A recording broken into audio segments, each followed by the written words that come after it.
배워서 남주는 지호학사의 오디오북에 오신 것을 환영합니다. 이 내용은 편판을 읽어나가면서 창덕궁을 답사하는 시리즈물로 기획되었으며 오늘은 창덕궁의 궁문 중에서도 금오문과 요궁문, 그리고 경추문과 건무문에 관해 알아보겠습니다.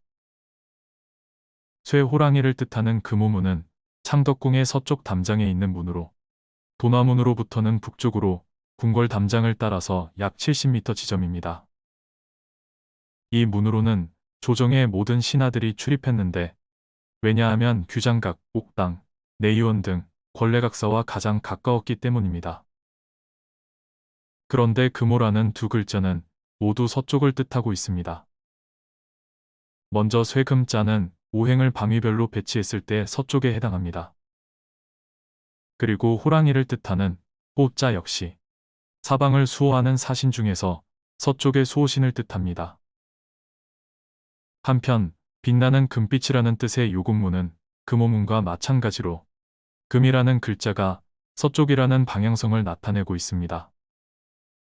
도나문에서 약 400m 정도 떨어진 서쪽 담장에 있습니다.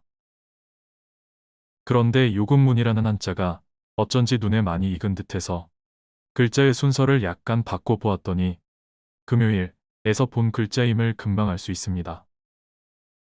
원래 요일은 일주간의 각 날짜에 음양오행을 대입하여 만든 것입니다. 즉 해가 빛나는 날은 일요일, 달이 빛나는 날은 월요일, 화성이 빛나는 날은 화요일, 이런 식입니다. 따라서 금요일은 금성이 빛나는 날임을 알 수 있습니다.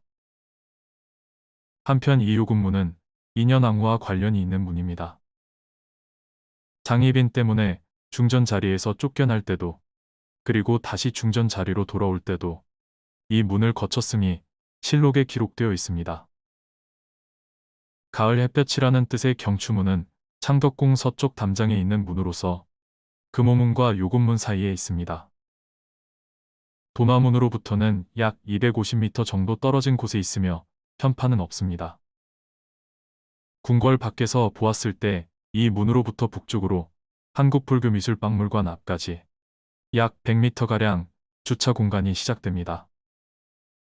금오문과 요금문이 궁궐의 서쪽이라는 방향성을 나타내기 위하여 오행에 금이라는 글자를 사용한 것에 비해 경추문은 가을 추자를 사용했습니다. 이는 오행을 방위와 계절별로 배치할 때 가을은 서쪽에 해당되는 것으로서 경복궁의 서문인 영추문과 같은 원리를 적용한 것입니다. 원래 경추문은 장렬왕후를 편히 모시기 위해 인정전 서쪽에 대비전으로 사용할 만수전을 새로 건립하면서 가장 가까운 궁궐 담장에 새로 만든 문이었습니다.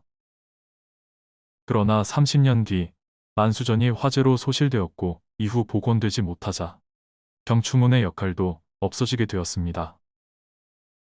따라서 문은 그 자리에 있되 열고 닫을 일이 없는 문으로 남게 되었습니다.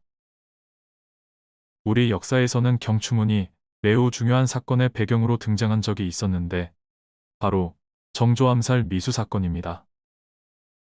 정조 1년인 1777년 7월 28일 일부 노론 세력이 조직한 암살단이 정조가 머무르던 경희궁에 존영각 지붕까지 몰래 침입했다가 발각된 적이 있었는데 그때는 모두 도망가서 잡지 못했습니다.